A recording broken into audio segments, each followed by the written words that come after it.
പെരിയ ഇരട്ടക്കൊലക്കേസിലെ 4 പ്രതികൾ jail മോചിതരായി. CPM ജില്ലാ secretariat അംഗവും മുൻ ഉദുമ MLA KV കുഞ്ഞിരാമൻ, പ്രാദേശിക CPM നേതാക്കളായ K മണികണ്ഠൻ, വെളുത്തോളി രാഘവൻ, KV ഭാസ്കരൻ എന്നിവരാണ് പുറത്തിറങ്ങിയത്. കേസിൽ ശിക്ഷാവിധിയിൽ സ്റ്റേ കിട്ടിയതിന് പിന്നാലെയാണ് ഇവർ ജയിൽ മോചിതരായത്. പ്രതികളെ സ്വീകരിക്കാനായി CPMന്റെ മുതിർന്ന നേതാവ് MV ജയരാജൻ, കാസർഗോഡ് ജില്ലാ സെക്രട്ടറി MB ബാലകൃഷ്ണൻ, CPM സംസ്ഥാന സമിതി അംഗം സതീഷ് ചന്ദ്രൻ തുടങ്ങിയവർ കണ്ണൂർ സെൻട്രൽ ജയിലിൽ എത്തിയിരുന്നു. ശിക്ഷ നടപ്പാക്കുന്നത് ഹൈക്കോടതി ഡിവിഷൻ ബെഞ്ച് മരവിപ്പിച്ചതിനെ തുടർന്നാണ് ഇവർക്ക് ജാമ്യം ലഭിച്ചത്. ശിക്ഷ നടപ്പാക്കുന്നത് നിർത്തിവെക്കണമെന്നാവശ്യപ്പെട്ട് പ്രതികൾ നൽകിയ ഹർജിയിലാണ് ഹൈക്കോടതിയുടെ നടപടി ഉണ്ടായത്. 5 വർഷം തടവും 10,000 രൂപ വീതം പിഴയുമാണ് ഇവർക്ക് വിചാരണ കോടതി വിധിച്ച ശിക്ഷ. കേസിൽ CBIയുടെ വിചാരണ കോടതി ഉത്തരവിനെതിരെ കുഞ്ഞിരാമൻ അടക്കമുള്ളവർ ഡിവിഷൻ ബെഞ്ചിനെ സമീപിക്കുകയായിരുന്നു. പിന്നാലെ 14-ാം പ്രതിയും കാഞ്ഞങ്ങാട് ബ്ലോക്ക് പഞ്ചായത്ത് പ്രസിഡന്റുമായിരുന്ന K മണികണ്ഠൻ, 20-ാം പ്രതി ഉദുമ മുൻ MLA KV കുഞ്ഞിരാമൻ, 21-ാം പ്രതി രാഘവൻ വെളുത്തോളി എന്ന രാഘവൻ നായർ, 22-ാം പ്രതി KV ഭാസ്കരൻ എന്നിവരുടെ ശിക്ഷ നടപ്പാക്കുന്നതിനെയാണ് ഹൈക്കോടതി മരവിപ്പിച്ചത്. ജീവപര്യന്തം തടവ് ശിക്ഷ വരെ ലഭിക്കാവുന്ന കുറ്റകൃത്യം ചെയ്ത പ്രതിയെ പോലീസ് കസ്റ്റഡിയിൽ നിന്ന് കടത്തിക്കൊണ്ടുപോയി എന്നതാണ് 4 പേരെയും ശിക്ഷിക്കാൻ കാരണമായത്. ഇവരെ പ്രതിപട്ടികയിൽ ഉൾപ്പെടുത്തിയിരുന്നുവെങ്കിലും ജാമ്യം ലഭിച്ചിരുന്നു.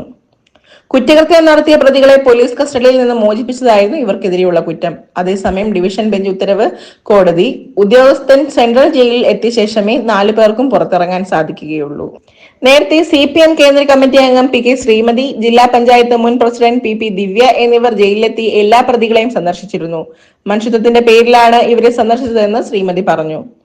കാസർഗോഡ് കല്ലേട്ട് യൂത്ത് കോൺഗ്രസ് പ്രവർത്തകരായ കൃപേഷ്, ശരത് ലാൽ എന്നിവരെ വെട്ടിക്കൊന്ന കേസിൽ 10 പ്രതികൾക്ക് വിചാരണ കോടതി ഇരട്ട ജീവപര്യന്തം ശിക്ഷ വിധിച്ചിരുന്നു. 2 ലക്ഷം രൂപ പിഴയും നൽകണം. കൊച്ചിയിലെ പ്രത്യേക CBI കോടതിയാണ് വിധി പറഞ്ഞത്. 6 വർഷം നീണ്ട നിയമ പോരാട്ടത്തിനും 20 മാസത്തോളം നീണ്ട വിചാരണയ്ക്കും ഒടുവിലാണ് ശിക്ഷ വിധിച്ചിരിക്കുന്നത്. കേസിലെ 14 പ്രതികൾ കുറ്റക്കാരെന്ന് കോടതി നേരത്തെ കണ്ടെത്തിയിരുന്നു. 10 പ്രതികൾക്കെതിരെ വധശിക്ഷ വരെ കിട്ടാവുന്ന കുറ്റങ്ങളായിരുന്നു ചുമത്തിയിരിക്കുന്നത്. എന്നാൽ മറ്റ് 10 പ്രതികളെ കോടതി വെറുതെ വിട്ടിരുന്നു. 1 മുതൽ 8 വരെയുള്ള പ്രതികൾക്കെതിരെ കൊലക്കുറ്റവും ഗൂഢാലോചനയും തെളിഞ്ഞിട്ടുണ്ട്. മുൻ MLA KV കുഞ്ഞിരാമൻ അടക്കമുള്ളവർ കുറ്റക്കാരാണെന്നാണ് കോടതി കണ്ടെത്തിയത്. കുറ്റക്കാരായ 16 പേരിൽ 6 പേർ CPMന്റെ പ്രധാന നേതാക്കളാണ്.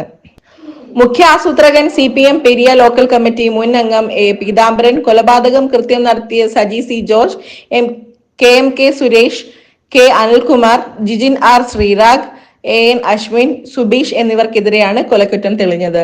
കൂടാതെ T Ranjith, K Manikandan, A Surendran, KV Kunhiraman, CPM ജില്ലാ സെക്രട്ടേറിയറ്റ് അംഗം രാഘവൻ വെളുത്തോളി, KV ഭാസ്കരൻ എന്നിവരെയാണ് കോടതി കുറ്റക്കാരെന്ന് കണ്ടെത്തിയ മറ്റ് പ്രതികൾ. 2019 ഫെബ്രുവരി 17-നാണ് യൂത്ത് കോൺഗ്രസ് പ്രവർത്തകരായ പെരിയ കല്ലേട്ട് ശരത് ലാലിനെയും കൃപേഷിനെയും കൊലപ്പെടുത്തിയത്. കേസിലെ 1-ാം പ്രതിയും CPM മുൻ ലോക്കൽ കമ്മിറ്റി അംഗം A പീതാംബരൻ ഉൾപ്പെടെ 14 പേരെ ക്രൈംബ്രാഞ്ചാണ് അറസ്റ്റ് ചെയ്തിരുന്നത്. മുൻ MLA KV കുഞ്ഞിരാമൻ ഉൾപ്പെടെ 10 പേരെ CBIയുമാണ് അറസ്റ്റ് ചെയ്തത്.